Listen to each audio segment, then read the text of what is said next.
Pernah gak sih lu flu lu itu menyebabkan lu pingsan?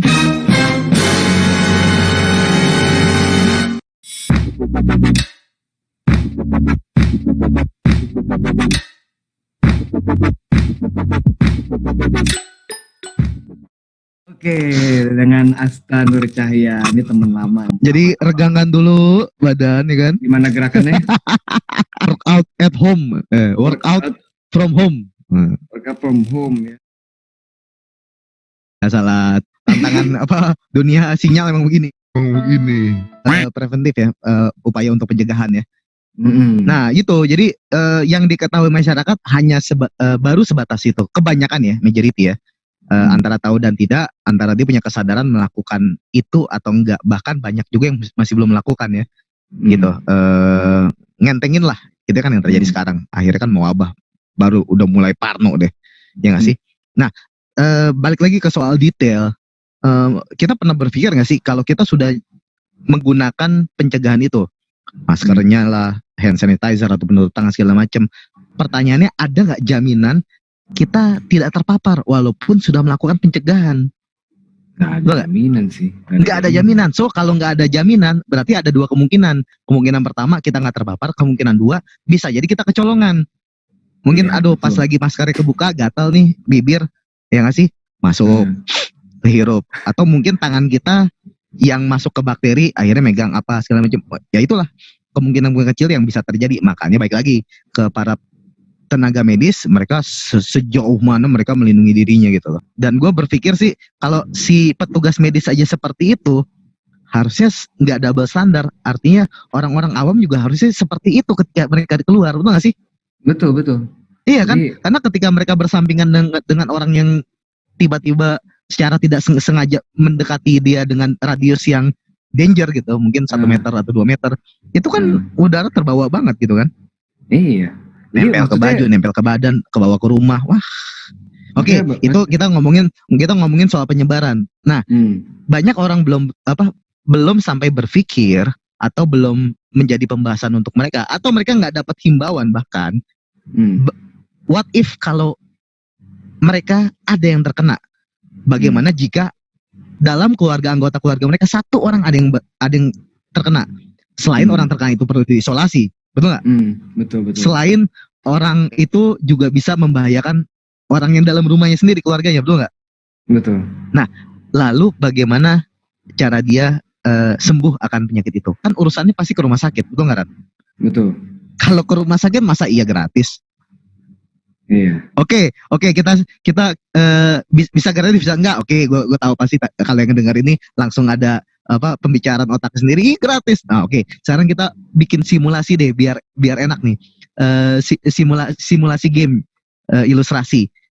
Ketika kita kena, atau kita nggak usah ngomong kena nih, karena kena nggak kena kan medis yang menentukan, betul nggak, Ran? Betul. Iya kan?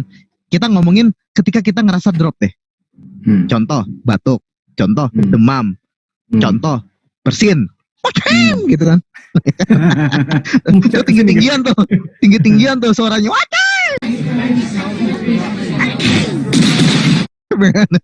Paling tinggi paling keren.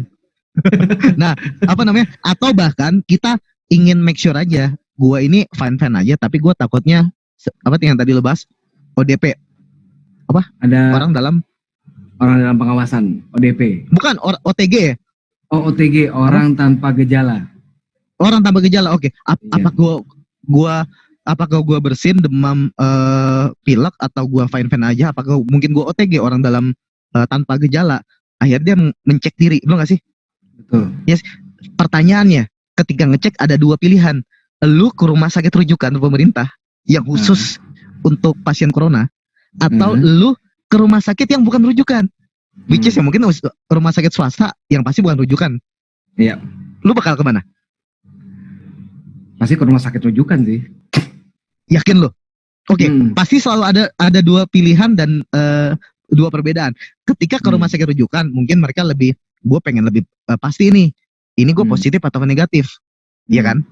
Iya. Jadi gue memastikan diri ke sana. Itu kelompok orang pertama. Ada kelompok orang kedua mungkin mereka berpikir, Gue nggak mau ke rumah sakit rujukan. Kenapa? Kan lu khawatir lu corona atau enggak. Lah, kalau gue ke sana, itu di sana positif semua. Iya nggak sih? Serba salah dong ya. Itu gudang. Gue bisa jadi ternyata gue sebenarnya gue nggak positif. Gue cuma parno. Gue cuma ingin memastikan diri. Ketika gue ke sana, malah jadi pasti. Malah jadi positif ke sana Jadi ya. lebih baik gue ke rumah sakit yang nggak rujukan. Betul nggak? Oke, betul. Sebut aja rumah sakit swasta. Oke. Ada 2 kan. Nah, pertanyaan berikutnya, entah lu mau pilih ke rumah sakit. Ketika lu pilih ke rumah sakit rujukan, kita bahas satu-satu ya. Ketika lu lari ke rumah sakit rujukan, lalu menjadi positif, oke, lu akan ditangani sesuai pola dan standar pemerintah dan biaya di cover pemerintah, betul nggak? Betul. Oke, pertanyaan berikutnya, bagaimana ketika lu ke sana ternyata lu negatif? Pemerintah ganti nggak biayanya? Nggak akan diganti ya, setahu gua. Nggak diganti. Biaya pribadi ya. Nah, kan biaya pribadi. Bayangin kalau lu nggak punya asuransi, ya nggak sih? Ya, harganya berapa? Karena ketika gue ke rumah sakit rujukan ternyata, oh, gue seneng nih, alhamdulillah. Kenapa? Ternyata gue bukan COVID, tapi gue masih demam dan gue pengen sembuh. Ya rumah sakit ngecas tagihan ke gue, pemerintah nggak peduli. Iya. Nah, ketika lu nggak punya asuransi, pusing. Ya gak sih? Enggak sakit aja, banyak pikiran parno karena COVID itu udah gak enak. Apalagi pas lagi sakit ya kan, dikasih tagihan, pusing. Oke. Ataupun itu kalau misalnya kita ke rumah sakit rujukan ya, close ya. Kemungkinan kan udah opsi udah. Bagaimana kalau kita ke rumah sakit yang non rujukan? Ini ada kejadiannya. Temen gue langsung dia demam, dia batuk-batuk, dia pingsan, bro. Pingsan tuh. Siapa sih yang nggak pernah flu, ya nggak sih? Come on man, lu bukan robot, lu bukan anak setengah dewa, lu pasti pernah flu dalam hidup lu nggak? Tapi pernah nggak sih lu flu lu itu menyebabkan lu pingsan? Kayaknya jarang ya, hampir nggak pernah men. Jadi gue pas denger gitu, gila lu fine aja nggak sih? Serius lu sampai pingsan? Iya. Lu yang ngerasain apa enggak? Gue cuma kayak demam, kayak flu doang. Tapi kayak kok sampai pingsan? Sampai akhirnya dia dibawa ke rumah sakit dong sama temennya, ya kan? Sama temennya, bukan ke rumah sakit rujukan yang jelas gitu kan? Karena dia nggak tahu nih, dia belum tahu ini, dia belum ada kepikiran gue COVID atau enggak. Paling enggak gue pingsan, gue pengen sembuh, gue ke rumah sakit. Oke, seperti itu. Nah, lalu yang menariknya adalah ketika di rumah sakit, dicek, tiba-tiba dibawa ke ruang isolasi. Tuh. Tiba-tiba dibawa ruang isolasi. Itu di rumah sakit, bukan rujukan ya? Bukan rujukan. Dia kan nggak tahu nih lo. Kenapa gue masukin kayak ruangan khusus lah? Dia belum tahu itu ruangan isolasi. Sampai pada titik dia mulai tahu, dokter dan suster yang masuk ke rumah sakit untuk ngecek, itu pakaiannya udah pakaian astronot, bro. Udah full helmet ya kan, sarung tangan kan. Udah begitu loh. Ini apa? Ruangan apa ini? Ini ruangan apa? Gua kenapa? Kok begitu bisa? Lu parno nggak? Iya kan? Baru dia tahu ini ruangan isolasi. Wah men, gue kenapa diisolasi tuh? Dia belum tahu, ya kan? Udah mungkin lu pada saat kalau lu di posisi dia, ataupun kalau kita pas begitu case-nya kita mengalami kayak gitu, kan kita pasti cerita temen lu mulai datang, keluarga lu mulai datang, nggak diperbolehkan masuk. Iya. Itu aturan rumah sakitnya itu. Itu aturan rumah sakit. Oh iya. Bahkan kalaupun bisa masuk dibatasin, cuma boleh 1 dan jamnya dibatasin, dikasih stiker. Tuh. Itu yang jenguk juga pakai alat lengkap juga ya, kayak dokter ya sama susternya. Gue belum nanya, tapi bisa jadi dokter aja sampai begitu kan. Nah, sampai pada akhirnya kita bisa mendebak mungkin, atau pada akhirnya dia mengetahui dia divonis PDP. Dia PDP. Pasien dalam pengawasan, PDP ya, bukan PHP ya, PDP. Itu bahaya juga soal PHP, itu penyakit tuh. PHP itu lebih ke hati ya. Kalau ini ke paru-paru, tapi kalau PHP ini lebih hati. Yes. Ya seperti itu. Ternyata dia PDP. Itu riwayatnya gimana? Bang, dia punya riwayat penyakit? Enggak. Enggak, riwayatnya hampir tidak membuat masuk akal dia drop seperti itu karena dia pelatih gym, bro. Iya, olahraganya lebih sering dari kita, makanannya ngerti, dan dia juga menjalani selain mengajarkan dan mengetahui teori. Menjalani banget, gue tau lah, kan gue lihat story-nya kan, olahraga banget. Perubahan dalam fisiklinya juga, pola makan gaya hidup juga, gue udah, berubah banget nih, tapi bisa drop gitu. Langsung gue mikir gimana gue, gitu ya. Berarti bener, artinya virus ini bisa nyerang siapapun, kapanpun, dimanapun ya. Bahkan orang yang sehat sekalipun. Nah, oke. Pertanyaannya, kalau terjadi sama dia dengan, kalau kita ngomongin leveling of imun ya, dengan minimnya ilmu, bolehlah kita bisa bilang imun dia lebih oke karena makanan, olahraga semua terjaga. Sementara ya, boleh kita simpulkan seperti itu, walaupun belum menjadi jaminan. Dia aja bisa drop seperti itu. Pertanyaannya, pertanyaannya, berarti mungkin nggak kita bisa juga seperti itu, iya kan? Iya. Oke, silakan yang dengar juga jawab. mungkin nggak mungkin. Oke, tapi yang mengalami ini pun dia juga kayak, kok bisa mungkin sih? Gue juga mikir, kok lu bisa mungkin terjadi sih? Kayak lu jauh banget dari sakit. Oke, itu terjadi. Selanjutnya adalah dia dites COVID kan ya, dites COVID. Kalau misalnya kalau misalnya ini dia positif, dia akan dilarikan ke rumah sakit rujukan. Oke. Sekarang gimana kondisinya? Udah tes atau gimana? Dia udah 6 hari di rumah sakit. Belum dites 6 hari di rumah sakit. Per kemarin ya, udah dites. 6 hari di rumah sakit per kemarin. Dan per kemarin gue tanya, gimana? Belum keluar hasilnya nih, tak? Gue dipanggil Asta soalnya. Ya Asta. Terus gimana? Total tagihan berapa? Nah, itu penting tuh. 23 juta bro. 6 hari bro. Nginep doang. Juta. Di ruang isolasi itu ya? Iya, 23 juta 6 hari. Gak ada operasi, gak ada tindakan khusus yang kayaknya mahal gitu. Ya udah. Gila. Waduh. 6 hari tanpa operasi dan sebagainya. Oke, sekarang kita kalau kita lu setuju dengan gua yang tadi, kalau dia aja mungkin terjadi, mungkin gak terjadi sama kita. Oke, gue jawab mungkin. Oke, berarti kita lanjut. Untuk yang menjawab mungkin, berarti kan kalau kondisinya kayak dia, kemungkinannya 2. Kemungkinan pertama, COVID-nya positif, lalu dilarikan ke rumah sakit, dan masalah selesai untuk masalah keuangan. Karena ketika dilarikan ke rumah sakit rujukan, biaya ditanggung pemerintah nggak? Iya. Ditanggung ya. Nah, tapi pertanyaannya, di rumah sakit swasta tuh, yang sekarang dia berada, ditanggung pemerintah nggak? Enggak. Ya, berarti 23 jutanya harus bayar pakai uang sendiri. Oke. Lalu kalau tes hasil COVID-nya ternyata negatif, betul nggak? Jelas pemerintah nggak cover. Tapi 23 jutanya tetap jadi gratis nggak? Kan nggak juga. Tetap harus bayar, Pak. Biaya pribadi itu ya. Tetap harus bayar. Gitu. Dan nggak ngerti gimana. Ini teman-teman lama.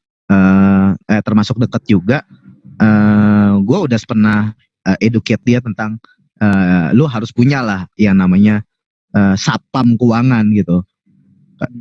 Ketika kita merasa sesuatu berharga, pasti kita berupaya untuk melindunginya. Rumah mewah dengan punya satpam, mobil bagus dengan punya ban serep, ya nggak sih?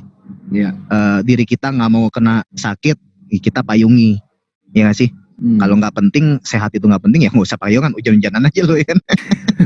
Ya nggak sih, termasuk keuangan.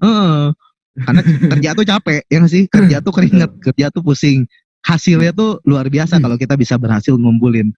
Nah, kalau itu bermakna, ya lo harus lindungin. Gue udah pernah edukasi dia beberapa tahun yang lalu, tapi gue nggak ngerti gimana, tiba-tiba dia Desember 2019 bro, ngontek gue. Gue pengen ngobrol lebih lanjut, nggak ada angin, nggak ada hujan nih, gitu kan istilahnya. Yang gue ketemu, dia oke dan setuju, tapi menunda. Ya gue sih orangnya nggak enakan, tapi karena gue memahami sebagai perencana keuangan bahwa penyegeran itu penting, karena sedia payung sebelum hujan, karena kita nggak tahu hujannya gitu bro, ya nggak sih? Iya. Makanya ya lu udah punya dulu deh, mau hujan nggak hujan urusan ntar, paling nggak pas hujan lu nggak kehujanan gitu. Jadi gue saranin hal itu, lu punya dulu deh, Karena sakit gak pernah tahu gitu. Sampai beberapa kali, sampai gue juga nggak enak, dia juga ngerasa, aduh diingetin terus nih. Ya singkat cerita Februari join lah, Februari join, tanggal 21 Maret gue ngantar polis ke dia, karena kan proses jadi polis tuh sekitar sebulan kurang lah. Gue ngantar polis ke dia, 15 Maret di SMB Bekasi, 22 Maret dia masuk rumah sakit. Nah waktu berarti sekitar 7 hari ya? 7 hari setelah gue ngasih polis, tapi ketika dia daftar dia approve, dia 18 Februari itu dia approve, sebulan lebih. Dan untungnya 2 bulan kurang lah. Oke, untungnya dia punya asuransi itu dan udah diterima, dan kondisinya dia masuk di rumah sakit untuk mengeluarkan biaya tadi yang disebutkan sekitar 22 ya, 23 juta ya. 3. Itu pakai di cover sama asuransi berarti kan? Asuransi yang diambil. Ya, alhamdulillah di cover full, Pak. Untungnya itu ya. Gila, dia leganya kayak apa, leganya mampus kayak apa, gue juga lega mampusnya kayak apa gitu. Karena dia udah sampai di titik yang udah nelpon-nelponin, tolong dong gue pinjem 7 juta dong, tolong dong gue pinjem 8 juta dong. Udah sana sini lah dia coba ngumpulin gimana bisa terkumpul 23 kalau asuransi gak cover. Dan ternyata asuransinya mengcover tapi cover sih, alhamdulillah. Wah, kemarin tuh kita 100%, kemarin tuh kita telepon berdua tuh teriak-teriak, wah. Alhamdulillah. Itu kalau dibilang sepanik itu, bro. Baru sebulan ya? Berarti?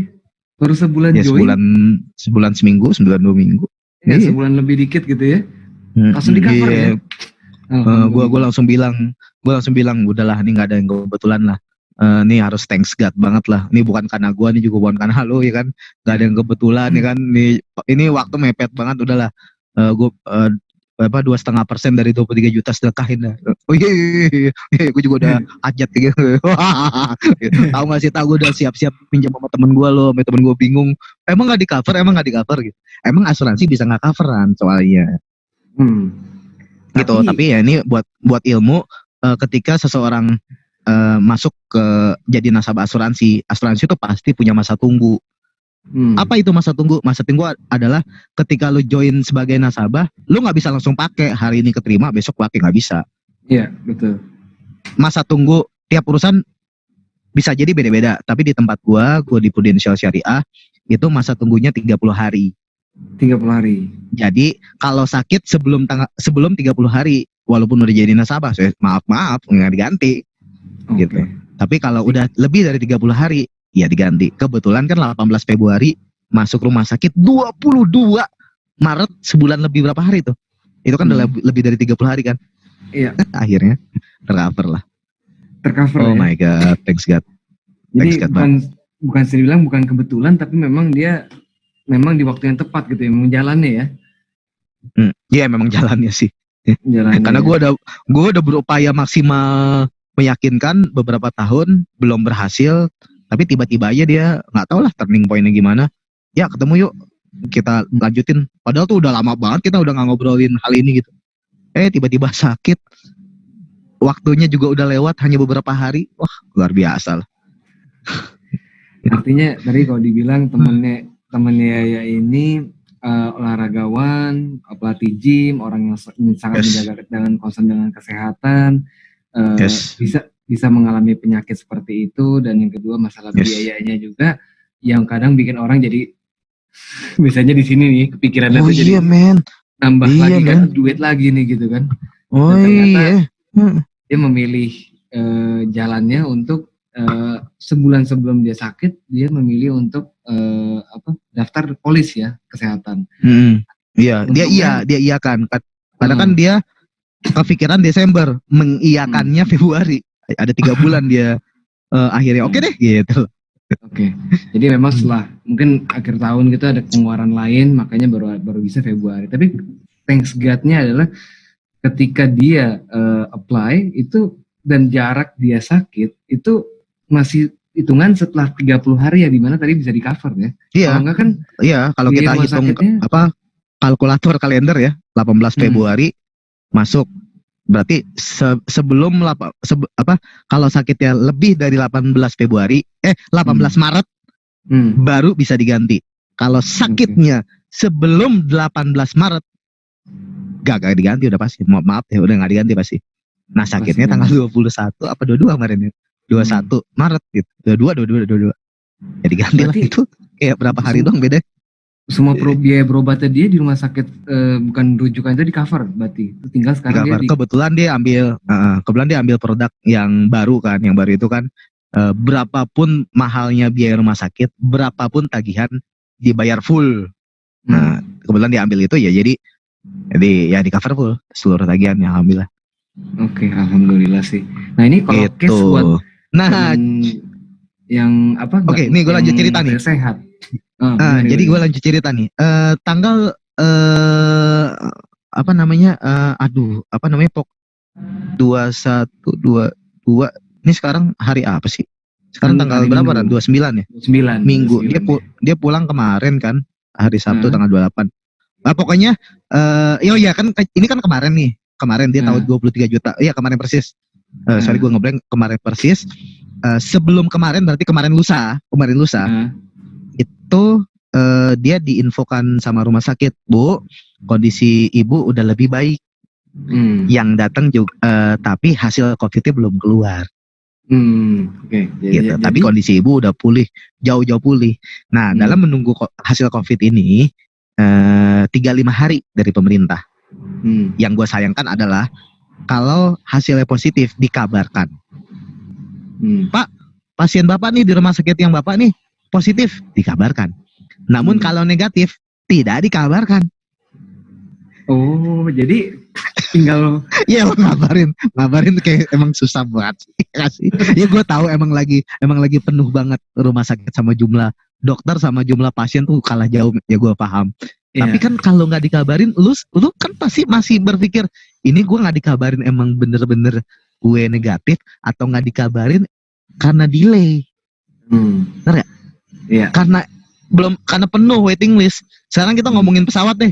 Pesawat aja yang jam terbangnya jelas, jam tibanya juga jelas, bisa delay, bahkan bisa nggak berangkat. Iya. Bahkan bisa kecelakaan nih nggak sih? Iya. Nyampenya udah beda tempat itu. Gimana ini yang dibilanginnya 35 hari kalau negatif nggak dikabarin kan orang waduh gimana? Gue butuh kejelasan nih dong. So, gitu. Tapi rumah sakit jalan terus dong. Iya, rumah sakit. Iya jelas. Tapi dia nggak khawatir karena biaya di cover full. Alhamdulillah. Cuma kan tetap bayaran bete di ruang isolasi kan. Iyalah. Ya kan. Jadi dia kan dikasih. Iya, rumah sakit dikasih pilihan ibu mau oke berarti udah ketahuan ya pelatih gymnya perempuan. Ibu mau nunggu di rumah sakit sambil hasil keluar atau ibu mau tunggu di rumah sambil hasil keluar. Ya jelas dia udah nggak betah. Segala teman gue datang dibatas-batasin pulang. Udah pulang deh. Kemarin udah pulang. Alhamdulillah. Ya udah pulang. 23 juta udah. Keadaan baik dan masalah pembiayaan sudah keadaan baik. Nah ini yang gue juga nggak habis pikir ya karena di hari kemarin dokter sama suster udah nggak pakai baju astronot. Udah nggak pakai baju astronot. Berarti kan secara tidak langsung dia juga udah cukup yakin kan. Ini udah kondisi lebih baik. Cuma yang kita bingungkan adalah ya hasilnya juga belum berkabar gitu. Hasilnya belum berkabar tapi dokter perawatnya udah ngelepas baju. Ini perlindungan dirinya ya. Iya. Ngeri juga dong. Ya entahlah, gue jalan pikiran gimana entahlah. Tapi akhirnya dia udah pulang. Dan ya mungkin 1-2 hari ke depan mungkin dia akan follow up ke rumah sakitnya. Hasil gue gimana COVID gitu. Yes, mudah-mudahan sih kabarnya lebih baik ya kondisinya. Nah itu kondisi berarti dia masih dalam status ODP ya, orang dalam pengawasan. Berarti gue kurang paham tuh Ran. Dia sih bilangnya PDP ya. Tapi setelah dia udah keluar dari rumah sakit apakah dia still PDP, ODP or udah dinyatakan fine ya. Tegasnya ya memang harus dari hasil COVID sih keluar. Iya. Nah ini untuk bagi pendengar semua ya ini keadaan kita sekarang. Kalau Anda melakukan cek dan negatif ya nggak akan ada kabar yang sampai. Tapi lu udah dengar belum ada rapid test yang katanya benar nggak sih? Cuma sekarang udah berapa menit hasil udah bisa keluar positif negatif.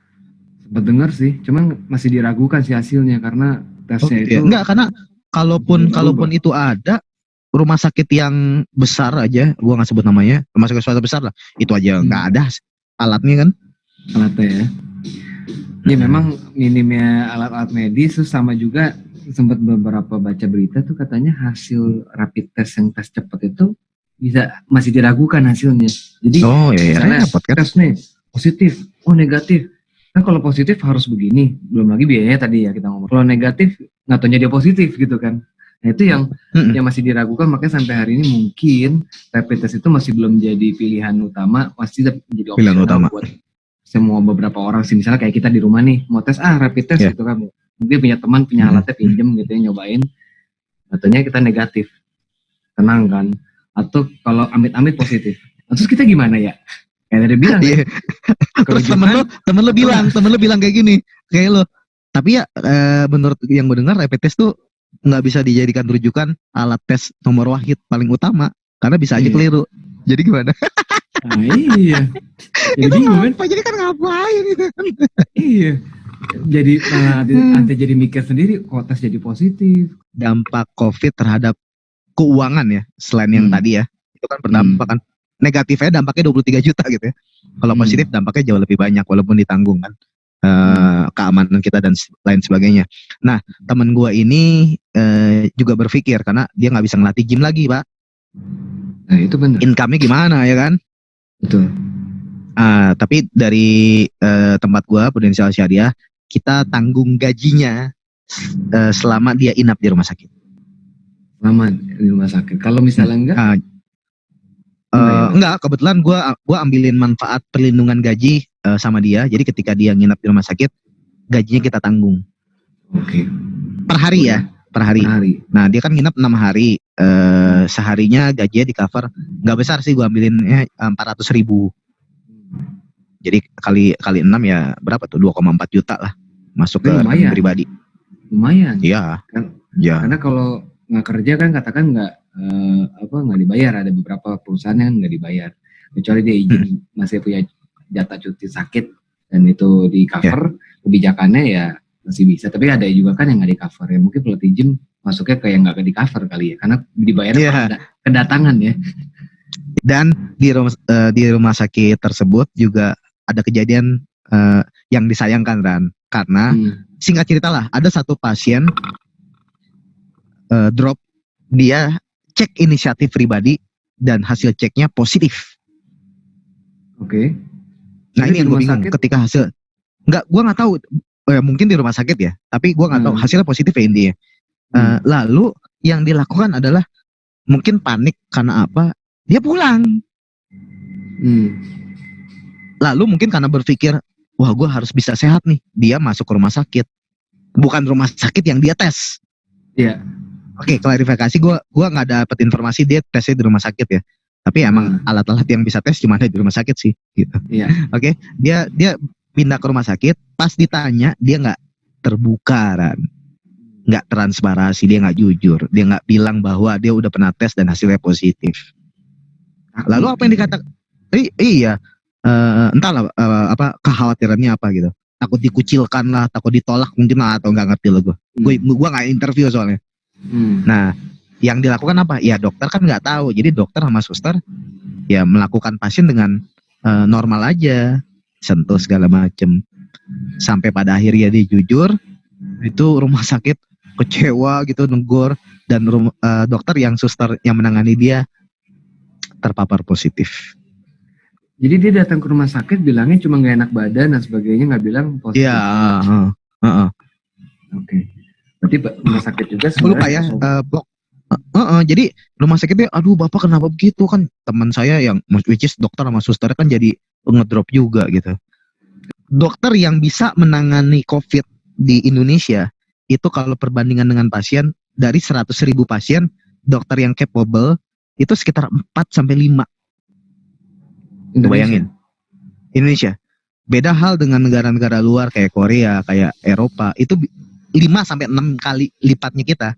Mungkin dari 100.000 perbandingannya ya let's say bisa 20-25. Itu aja di luar kewalahan. Jadi kebayang nggak gimana kita? lebih kewalahan, makanya angka mortalitas kematian kita tinggi. Itu karena itu. Ya. Jadi nggak jaminan juga kalau misalnya kita tahu misalnya amit-amit gitu ya, si fulan gitu positif corona, dia lari ke rumah sakit rujukan, belum tentu ditanganin. Kenapa? Rumah sakit penuh, Pak. Rumah sakit penuh. Terus kan nunggunya di mana? Ya, makanya diciptakan Wisma Atlet. Makanya diciptakan volunteer atau Bapak isolasi di rumah sendiri. Penanganan rumah sakit kita tuh bahkan untuk yang positif bisa begitu karena jumlah orang yang terpapar tuh jauh menang daripada jumlah rumah sakit, dokter dan suster gitu. Karena pandemi ya sekali lagi ini kan global gitu, meluas. Bisa dibilang rumah sakit kita juga belum siap. Ya. Betul. Ya kembali lagi ya itu kalau gue sih ngelihatnya dari semua hal kita harus lindungi terutama keuangan. Dengan work from home ini aja mungkin ada orang yang bisa online bekerja di rumah, tapi banyak kan yang berpengaruh terhadap pendapatannya. Jangan sampai ibarat udah jatuh ketiban tangga, kan gitu ya. Udah income lagi tergerus berkurang, sakit ketiban tangga, ketiban genteng gitu udah. Yes, gitu. Karena harus keluar uang jauh lebih banyak dan gak jelas nih keluar uangnya sampai kapan. Karena kan temen gue juga tetap harus kontrol. Iya benar, rawat jalan ya. Tapi tetap ya rawat jalan di cover sih, alhamdulillah. Nah, gue mau nanya nih ya, kalau mengenai pandemi seperti ini, kalau tadi kan teman-teman lo kasusnya kan dia memang saat itu sudah daftar asuransi dan 30 hari lebih kemudian dia terkena penyakit dan akhirnya dibilangnya positif corona. Nah, gimana kalau buat orang-orang yang sekarang yang ya maksudnya di Jakarta ya, teman-teman kita ya, dan yang lain-lain yang memang belum punya asuransi, itu diterima nggak sih ya? Ada kemungkinan ditolak gak sih? Kan katakanlah dia orang tanpa gejala atau ternyata dia itu ODP dan sebagainya. Itu gimana tuh ya? Oke, ya yang pertama jelas harus ada keterbukaan terhadap kondisi kesehatan ketika dia daftar. Kalau misalnya dia sudah kena sakit ODP, lagi sakit, kemungkinan sih belum bisa di cover sampai dia dalam kondisi prima, dia daftar baru bisa di cover. Kalau asuransi rulesnya seperti itu. Nah, jadi bagi yang sakit positifnya corona bisa lari ke pemerintah karena pemerintah Menkes mengcover. Tapi kalau dia sakitnya bukan corona tapi sakit, tentu pemerintah nggak cover kecuali dia punya BPJS sebelumnya, daftar ke asuransi swasta, nunggu dia pulih baru bisa daftar, paling kayak gitu. Baru pulih ya. Berarti kalau pasien yang katakan tadinya positif terus jadi sembuh, itu udah pasti otomatis ditolak nggak sih ya? Kalau kondisi seperti kemungkinan itu? Sih enggak, karena kan kondisinya udah bagus kan, udah prima kan, sudah sehat kan. Gitu. Sebenarnya konsep asuransi simpel. Klien atau nasabah yang daftar itu dalam sehat biar nggak klaim cepet gitu. Kan lagi sehat nih, ya udah oke. Kalau sakit emang urusan sakit nggak ada yang bisa orang hindarin gitu kan. Betul. Nah, paling berarti gitu. Tesnya nanti ditambah lagi dong ya, tes COVID-19 dong ya kalau ketika mau daftar polis baru gitu. Oh, gue belum tahu sampai situ sih ya. Tapi kalau pihak asuransi dalam manajemen risiko dia memilih nasabah perlu tes COVID, itu biaya di cover kok. Di tempat gue sih di cover ya. Gue nggak bisa komentarin tempat lain. Wis, mantap. Jadi free test check up. Free test check up. Kalau kondisi oke, bisa diambil. Tapi kalau posisinya positif corona, ditolak pasti ya. Kalau oh ya jelas. Bukan ditolak ya, ditunda.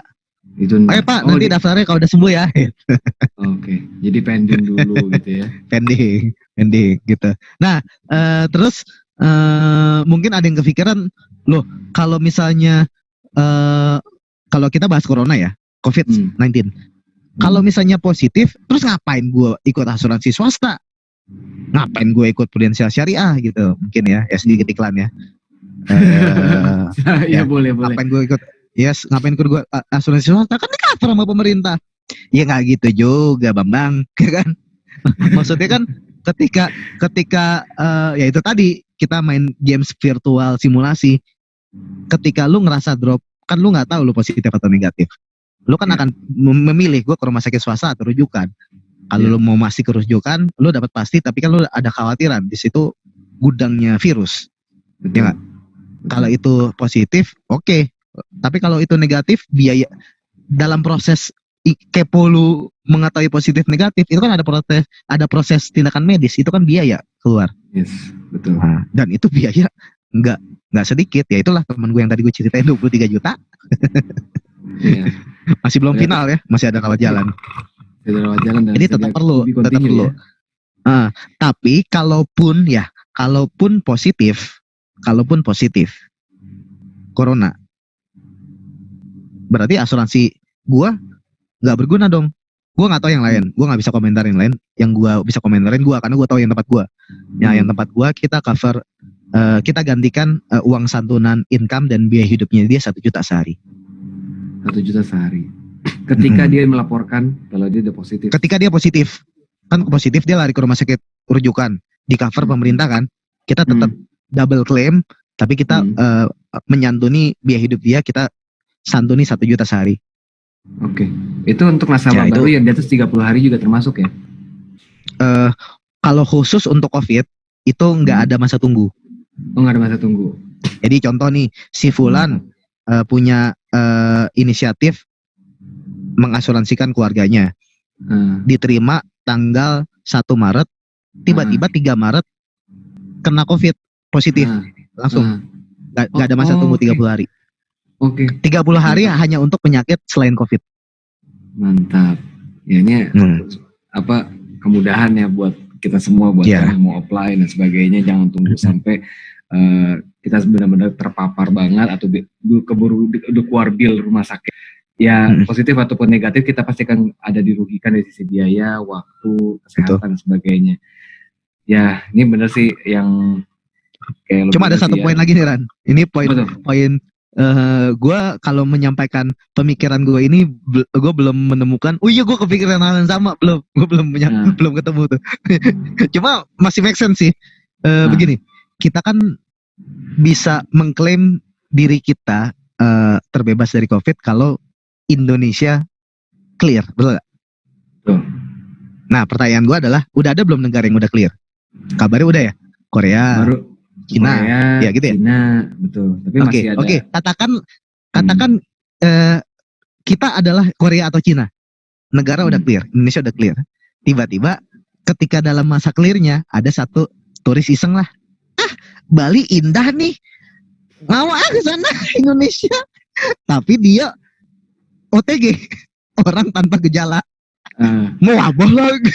Waduh, ya kasih. Lo kepikiran nggak? Buset. Pasti. Itu kayak nggak kelar-kelar nanti. Suwen. Jadi bagi gua, kita bisa tenang beranggapan clear. Itu bukan karena wilayah kita udah clear.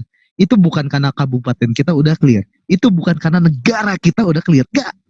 Tapi kalau bumi ini udah clear, lu baru boleh tenang. Gue langsung kayak berpikir kayak gitu. Gila. Berarti nggak cuma kita pikir Indonesia, tapi memang semua isi dunia ya. Iya. Kalau semua udah kelar, tiba-tiba ada satu orang kena yang di Afrika, itu kan nyampe lagi. Iya. Ini kan juga sama kan. Misalnya contoh dari Cina, skop lebih kecil lagi, Wuhan, skop lebih kecil lagi. Itu kan nggak satu Wuhan yang kena. Paling yang kena 1, 2, 3, 4, 5, 10 orang. Dari situ kan boom, kemana-mana, boom, kemana-mana. Benar. Iya kan? Jadi satu bumi harus clear. Dengan pemikiran gue seperti itu, kita harus memikirkan ini antisipasi, bukan parno, bukan membuat diri was-was, tapi inisiatif kewaspadaan kita harus menyiapkan dan berpikir lebih jauh. What if-nya kita udah siapkan. Jadi ketika terjadi kita nggak kaget. Betul nggak? Kayak Indonesia kan terjadi sekarang. Indonesia kan tiba-tiba orang yang nggak usah ngomongin besok lah, kita ngomongin kejadian hari ini aja.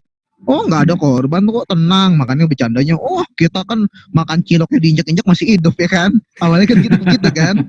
Karena emang dari himbauannya juga tenang, kita mah aman. Ini kan sampai WHO kan udah mencurigai, masa nggak mungkin Indonesia nggak kena. Sampai Arab sendiri kita udah nggak boleh umroh kan pertama-tama. Iya. Pas kita ini, mereka udah curiga. Tapi kita enggak. Pas kejadian baru, ya kan? Itu Indonesia. Denial boleh, asal kita udah punya persiapan ya. Namun di sisi lain, jangan membuat itu menjadi parno. Jadi nggak usah masukin ke hati, tapi kita berpikir toh melatih intelektual kita, apa yang harus kita persiapkan ketika kejadian, kita juga nggak panik.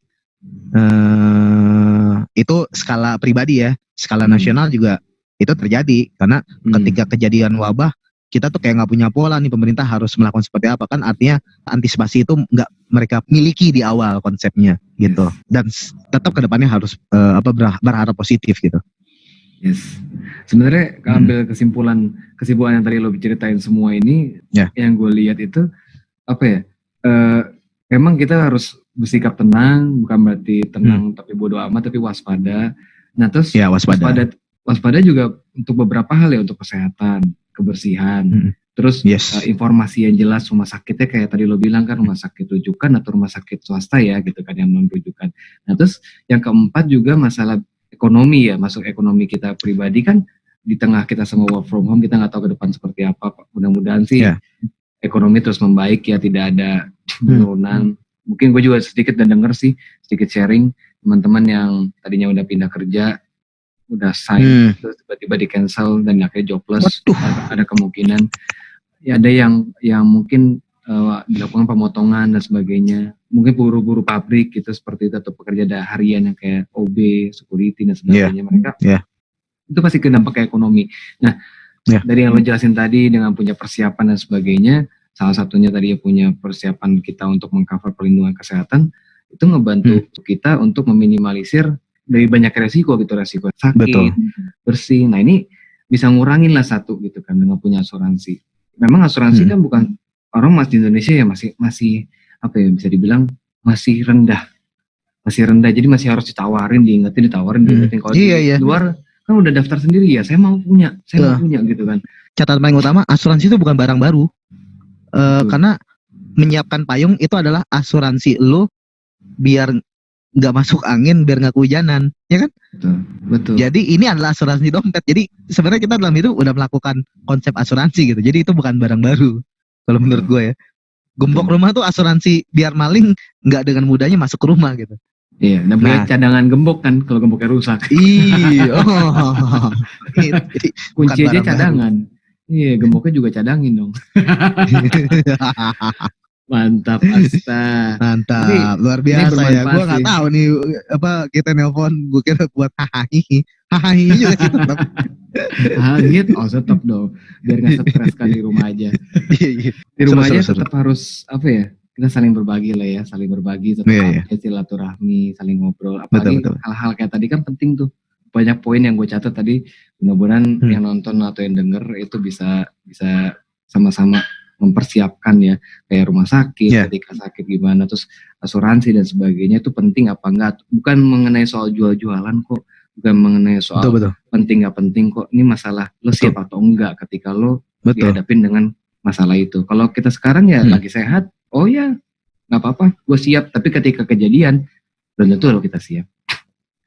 Betul. Gitu kan. Kalau kita yang ngejalanin, kalau orang lain yang ngejalanin, kita pasti bisa bilangnya, sayangnya coba kalau gitu kan. Padahal sebenarnya bisa dimulai dari diri kita dulu gitu kan. Dengan kita sama-sama sadar, udah bagus gitu kan. Tinggal ya gimana kita aksinya gitu kan.